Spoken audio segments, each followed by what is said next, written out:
नमस्कार दोस्तों, मैं मनोज मुसाफिर साहू नेशनल आवाज यूट्यूब चैनल पर आप सभी का स्वागत करता हूं। इस देश में एक ऐसे शख्स ने जन्म लिया था।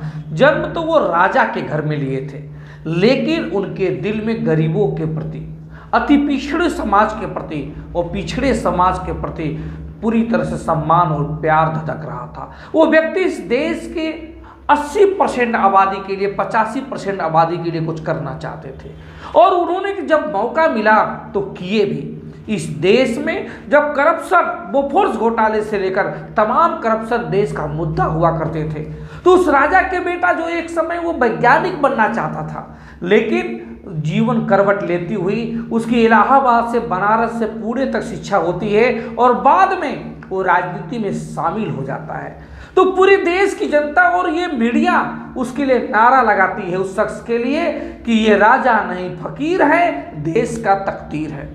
सभी लोग ये मानते हैं कि ये शख्स जिस दिन राजनीति के उच्च पायदान पे पहुंचेगा, ये निश्चित रूप से देश का भला कर देगा। तभी तो मीडिया नारा लगाती है, ये राजा नहीं फकीर है, देश का तकदीर है।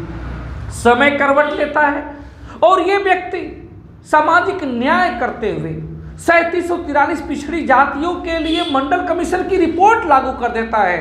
और जब लागू कर देता है, उन जातियों के जीवन में एक दिवाली ला देता है, एक उजाला ला देता है, एक चमक ला देता है, जिसकी वजह से जिन जातियों के लोग यूनिवर्सिटी में शिक्षा नहीं ग्रहण कर पाते हैं, जिन जातियों के लोग सरकारी सेवाओं से वंचित हो जाया करते हैं, जिन जातियों के लोग राजनीतिक में विधायक, सांसद, मंत्री नहीं बन पाते हैं, जिन जातियों के लोग एक सुनहरा और अच्छा जीवन नहीं व्यतीत कर पाते हैं, उन जातियों के पूरी तरह से कायाकल्प कर देने के बाद ये मीडिया नारा लगाने लगती है, ये राजा नहीं कलंक है, राजा नहीं रंक है, देश का कलंक है।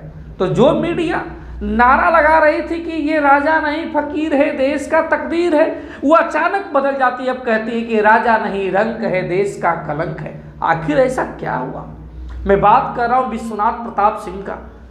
इलाहाबाद के मांडा में राजा के घर जन्म लिए। अब राजा के घर जन्म लेने के बाद 1931 में जन्म लेने के बाद इस उत्तर प्रदेश के सबसे विशाल प्रदेश का मुख्यमंत्री भी बनते हैं और मुख्यमंत्री रहते हैं 1980 से लेकर 1982 तक। बाद में 2 दिसंबर 1989 को वो इस देश के प्रधानमंत्री भी बनते हैं और प्रधानमंत्री बनने के बाद अपने मिशन पर लग जाते हैं। सामाजिक न्याय की जो खाई थी, उस खाई को समाप्त करने के लिए सबसे पहले उन्होंने कदम उठाया और बाबा साहेब भीमराव अम्बेडकर को भारत रत्न दिया। जो बाबा साहेब भीमराव अम्बेडकर को आज तक तमाम कांग्रेस की सरकारों ने उनको सम्मान से नहीं नवाजा था, बीपी सिंह जब बने तो 31 मार्च 1990 को बाबा साहेब भीमराव अम्बेडकर को फिर भारत रत्न दिए। इसके आगे उनका मिशन आगे बढ़ता है और जब मिशन आगे बढ़ता है तो तमाम ओबीसी वर्ग के नेता दबाव डालते हैं कि आप मंडल कमीशन की रिपोर्ट को लागू कीजिए, मंडल कमीशन की रिपोर्ट को लागू कीजिए। और तमाम युवाओं के जनप्रतिनिधि के रूप में युवा जाके मिलते हैं पिछड़े समाज के और कहते हैं, माननीय प्रधानमंत्री जी वीपी सिंह जी, आप इस देश की तकदीर बनाइए और हम पिछड़ों के आबादी के हिसाब से आरक्षण दीजिए जिससे नौकरी पा पाए। अगर आप आबादी के हिसाब से आरक्षण नहीं देना चाहते हैं तो मंडल कमीशन की रिपोर्ट ही लागू कर दीजिए।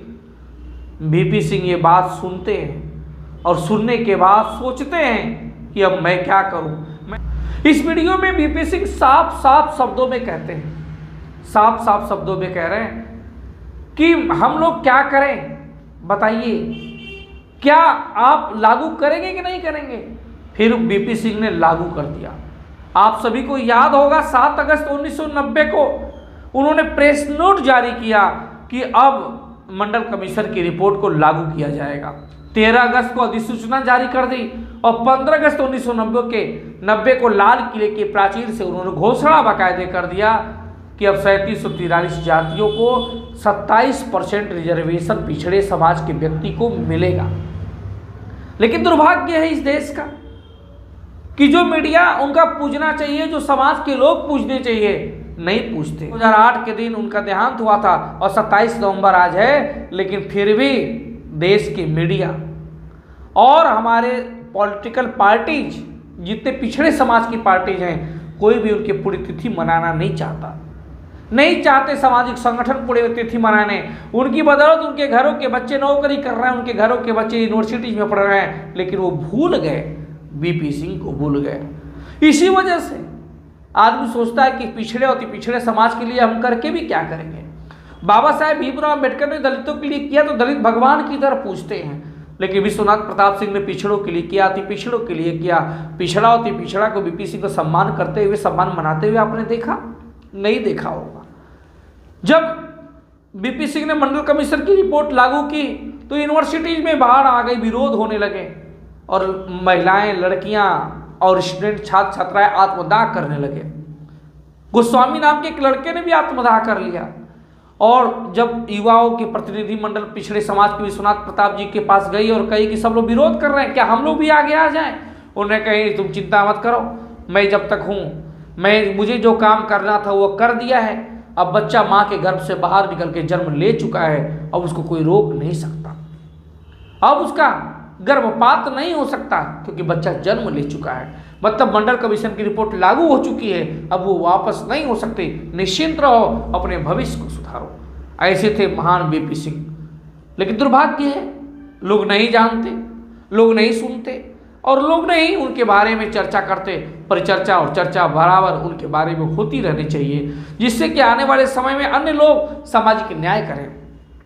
अब रोहिणी कमीशन की रिपोर्ट लागू करनी है, जस्टिस राघवेंद्र प्रताप सिंह की रिपोर्ट लागू करनी है, अति पिछड़ों का हक दिलाना है जो, लेकिन वो लागू कौन करेगा? उनको मालूम है नेताओं को कि ये तो हमको पूजेंगे ही नहीं। जब बीपी सिंह के ये सब नहीं हुए तो हमारे क्या होंगे? इस भ्रम को भी दूर करना पड़ेगा और इसकी जिम्मेदारी हम सभी की है, मनोज मुसाफिर की भी है और सबकी है। मैं उम्मीद करता हूं कि आप लोगों को ये बात पसंद आई होगी और आने वाले समय में सभी लोग पुरजोर तरीके से अति पिछड़े समाज के न्याय के लिए भी मोदी सरकार पर दबाव डालेंगे रोहिणी कमीशन की रिपोर्ट को लागू करना। रोहिणी कमीशन की जिस समय रिपोर्ट लागू हो जाएगी, मोदी जी भी इतिहास के स्वर्णिम अक्षरों में लिखे जाएंगे। लेकिन अगर सामाजिक न्याय नहीं कर पाते हैं तो वो नहीं हो पाएगा। जैसा कि मुझे मालूम है, कांग्रेस और बीजेपी दोनों ने विरोध किया था बीपी सिंह का। कांग्रेस भी संसद भवन में विरोध की थी तो भाजपा ने मंडल के विरोध में कमंडल की राजनीति करना शुरू कर दिया और तुरंत लाल कृष्ण आडवाणी नरेंद्र मोदी जी को सारथी बनाकर पूरे देश में राम रथ यात्रा निकाल दिए। सिर्फ इसलिए निकाले थे कि ओबीसी समाज का मूड डाइवर्ट हो जाए, दिमाग डाइवर्ट हो जाए, मंडल कमीशन की जो आवेश था उस आवेश में ना आए। उन्होंने पॉलिटिक्स कर दी और उसमें चंगुल में पिछड़ा समाज फंस भी गया, वो सफल भी हो गए।